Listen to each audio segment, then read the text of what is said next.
নমস্কার, আপনারা দেখছেন বি.ডি.টি পাবলিক জোন।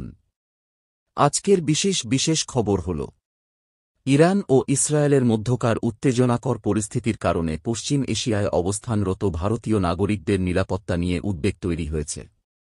এই পরিস্থিতিতে ভারত সরকার দ্রুত পদক্ষেপ নিয়েছে।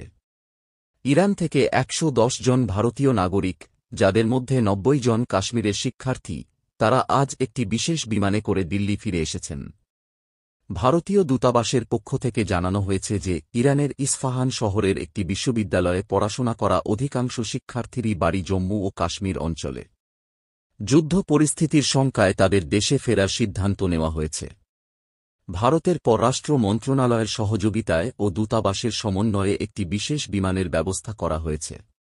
সরকার জানিয়েছে, প্রয়োজনে আরও ভারতীয়দের ফিরিয়ে আনার পরিকল্পনাও রয়েছে। মধ্যপ্রাচ্যে উত্তেজনা আরও বেড়ে চলেছে।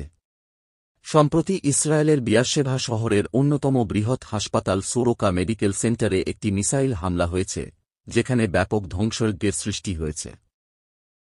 এই হামলার পর ইসরায়েলি প্রধানমন্ত্রী বেনিয়ামিন নেতানিয়াহু তীব্র প্রতিক্রিয়া জানিয়ে বলেছেন, ইরানকে এর জন্য চরম মূল্য চোকাতে হবে।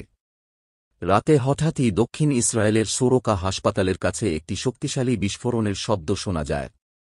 নিরাপত্তা বাহিনী নিশ্চিত করেছে, এটি একটি দূরপাল্লার মিসাইল হামলা ছিল। এই হামলায় হাসপাতালের একটি অংশ ভেঙে পড়ে এবং কয়েকজন রোগী ও চিকিৎসক আহত হন। নিহতের সংখ্যাও বাড়তে পারে বলে আশঙ্কা করা হচ্ছে। মেঘালয়ের চেরাপুঞ্জি সোহরা এলাকায় রাজা রঘুবংশী হত্যাকাণ্ডের রহস্য উদ্ঘাটনে বড় অগ্রগতি হয়েছে। মেঘালয় পুলিশ এই ভয়াবহ হত্যাকাণ্ডের অপরাধ দৃশ্য পুনর্গঠন করেছে এবং তদন্তে উঠে এসেছে চাঞ্চল্যকর তথ্য। পুলিশ সূত্রে জানা গেছে, অভিযুক্ত সোনাম রাজার খুনের আগেই একটি সিগন্যাল দিয়েছিল, যার ভিত্তিতে খুনিরা কার্যত প্রস্তুতি নেয় এবং রঘুবংশীকে হত্যা করে। হত্যার সময় সোনাম উপস্থিত থাকলেও যখন সে রক্ত দেখতে পায়, তখনই আতঙ্কে ঘটনাস্থল থেকে সরে যায় বলে পুলিশ দাবি করছে। ঘটনার পুনর্গঠনের সময় অভিযুক্তদের নিয়ে ঘটনাস্থলে যান তদন্তকারী কর্মকর্তারা। খুনের সময় কিভাবে হামলা চালানো হয়েছিল, সোনাম কিভাবে সিগন্যাল দেয়, আর সে কিভাবে পালায়, সবকিছু একে একে বুঝে নেওয়া হয়। তদন্তে আরও একটি গুরুত্বপূর্ণ আলামত মেলে, আরেকটি রক্তমাখা দা, যেটি সম্ভবত হত্যার সময় ব্যবহৃত হয়। জি7 শীর্ষ সম্মেলনের মঞ্চে এবার দেখা গেল এক হৃদয়স্পর্শী মুহূর্ত। ইতালির প্রধানমন্ত্রী জর্জিয়া মেলোনি প্রকাশ্যে ভারতের প্রধানমন্ত্রী নরেন্দ্র মোদীকে উদ্দেশ করে বললেন, you are the best trying to be as you, অর্থাৎ তুমি সেরা, আমি তোমার মতো হতে চাই। এই মন্তব্যটি শুধু দুই রাষ্ট্রনায়কের বন্ধুত্বপূর্ণ সম্পর্কেরই প্রমাণ নয়, বরং মোদীর আন্তর্জাতিক গ্রহণযোগ্যতাকেও তুলে ধরেছে। আসামের ঐতিহ্যবাহী ও সরকারি মালিকানাধীন চা company Andrew Yule and company limited বর্তমানে চরম আর্থিক সংকটের মধ্য দিয়ে যাচ্ছে। এই সংকটের কারণে কোম্পানিটি আসামে তাদের অধীনস্থ 10টি চা বাগান বিক্রির সিদ্ধান্ত নিতে বাধ্য হয়েছে বলে সংবাদ মাধ্যমে উঠে এসেছে। সূত্র অনুযায়ী, দীর্ঘদিন ধরে এই চা বাগানগুলো লাভজনকভাবে পরিচালিত হচ্ছিল না। উৎপাদন ব্যয় বৃদ্ধি, বাজারে প্রতিযোগিতা, পরিকাঠামোর অভাব এবং শ্রমিক অসন্তোষের কারণে কোম্পানির আয় হ্রাস পেতে থাকে। এর ফলে উৎপাদন খরচের তুলনায় লাভ কমছে। শ্রমিকদের বেতন ও সামাজিক সুবিধা দিতে সমস্যা হচ্ছে। বাগানগুলোর রক্ষণাবেক্ষণ ও আধুনিকীকরণে ঘাটতি পড়ছে। এই পরিস্থিতিতে ভারত সরকারের অধীনস্থ এই কোম্পানিটি মনে করছে, এসব বাগান বিক্রি করাই হল একমাত্র উপায় যার মাধ্যমে সংস্থাটি নিজেকে আর্থিকভাবে পুনরুদ্ধার করতে পারে। কোন কোন চা বাগানগুলি বিক্রির তালিকায় রয়েছে জেনে নিন। দুলিয়াজান, তিনসুকিয়া, শিবসাগর, ডিব্রুগড়।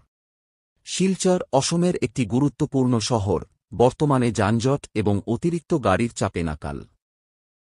শহরের প্রধান সমস্যা হল সরু রাস্তাঘাট, অপরিকল্পিত নগরায়ন এবং নিয়মহীন যানবাহনের বৃদ্ধি। ফলে শিলচরের সাধারণ মানুষ এখন প্রায় সম্পূর্ণভাবে নির্ভরশীল হয়ে পড়েছে অটোরিকশার উপর। শিলচরে চলাচলের প্রধান ভরসা এখন অটোরিকশা। বাস কিংবা ট্রেনের চেয়ে অনেক বেশি সংখ্যক মানুষ প্রতিদিন অটোরিকশায় যাতায়াত করেন। সরকারি পরিসংখ্যান অনুসারে শহরে রেজিস্টার্ড অটোরিকশার সংখ্যা কয়েক হাজার ছাড়িয়েছে। তবে বাস্তবে রাস্তায় চলা অটোরিকশার সংখ্যা অনেক বেশি। শিলচরের রাস্তা অত্যন্ত সরু। শহরের পরিকল্পনায় এই পরিমাণ যানবাহনের কথা কখনো ভাবা হয়নি। এখন একদিকে অটোরিকশা, প্রাইভেট কার, বাইক, আর অন্যদিকে রাস্তায় গর্ত, নির্মাণ কাজ, বাজার, সব মিলিয়ে যান চলাচল কার্যত অসম্ভব হয়ে দাঁড়িয়েছে। আসাম ও তামিলনাড়ুর রাজ্যসভা পদে বিনা প্রতিদ্বন্দ্বিতায় নির্বাচিত হওয়ার প্রবণতা দেখা গেছে। মোট ৮ জন প্রার্থী বিনা প্রতিদ্বন্দ্বিতায় নির্বাচিত হয়েছেন। ৬ জন তামিলনাড়ু থেকে, ২ জন আসাম থেকে। তামিলনাড়ু থেকে যারা নির্বাচিত হলেন: Kamal Haasan, P. Wilson, Rajathi, S. R. Sivalingam, IS. Inbadurai. Assam থেকে যারা নির্বাচিত হলেন: কানাদপুর কায়স্থ, বীরেন্দ্র প্রসাদ বৈশ্য। সম্প্রতি মধ্যপ্রাচ্যে উত্তেজনা আরও বেড়েছে, বিশেষ করে ইরান ও ইসরায়েলের মধ্যে সম্পর্ক ক্রমাগত খারাপ হচ্ছে। এই প্রেক্ষাপটে রাশিয়ার প্রেসিডেন্ট ভ্লাদিমির পুতিন এক গুরুত্বপূর্ণ পদক্ষেপ নিয়েছেন।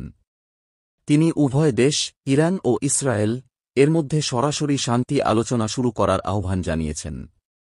রুশ প্রেসিডেন্ট পুতিন সম্প্রতি এক আন্তর্জাতিক সম্মেলনে বক্তব্য রাখার সময় জানান, মধ্যপ্রাচ্যের স্থিতিশীলতা শুধু ওই অঞ্চলের জন্য নয়, বরং গোটা বিশ্বের জন্য অত্যন্ত গুরুত্বপূর্ণ। তিনি বলেন, ইরান ও ইসরায়েল দুই দেশের মধ্যকার বৈরিতা যদি কূটনৈতিক আলোচনার মাধ্যমে মীমাংসা করা যায়, তাহলে পুরো অঞ্চলে শান্তির সম্ভাবনা তৈরি হবে। এই প্রস্তাবের পরই সাবেক মার্কিন প্রেসিডেন্ট ডোনাল্ড ট্রাম্প কড়া প্রতিক্রিয়া জানান। তিনি এক সাক্ষাৎকারে বলেন, পুতিন এখন শান্তি প্রতিষ্ঠার কথা বলছেন, অথচ ইউক্রেন যুদ্ধে রাশিয়ার ভূমিকা বিশ্বের শান্তির জন্য সবচেয়ে বড় হুমকি হয়ে দাঁড়িয়েছে। আগে ইউক্রেন যুদ্ধ বন্ধ করুন, তারপর অন্য দেশের ব্যাপারে চিন্তা করুন। আসামের কাছাড় জেলার শিলচরকালাইন সড়কে অবস্থিত হারান নদীর উপর একটি গুরুত্বপূর্ণ সেতু সম্প্রতি ধসে পড়েছে। এই ঘটনাটি রাজ্য জুড়ে চাঞ্চল্যের সৃষ্টি করেছে এবং প্রশাসনের তৎপরতায় ইতিমধ্যে ৫ জনকে গ্রেপ্তার করা হয়েছে। এছাড়াও ৩ জন পুলিশ কর্মকর্তার বিরুদ্ধে বিভাগীয় ব্যবস্থা নেওয়া হয়েছে এবং একটি ম্যাজিস্ট্রিয়াল তদন্তের নির্দেশও জারি হয়েছে।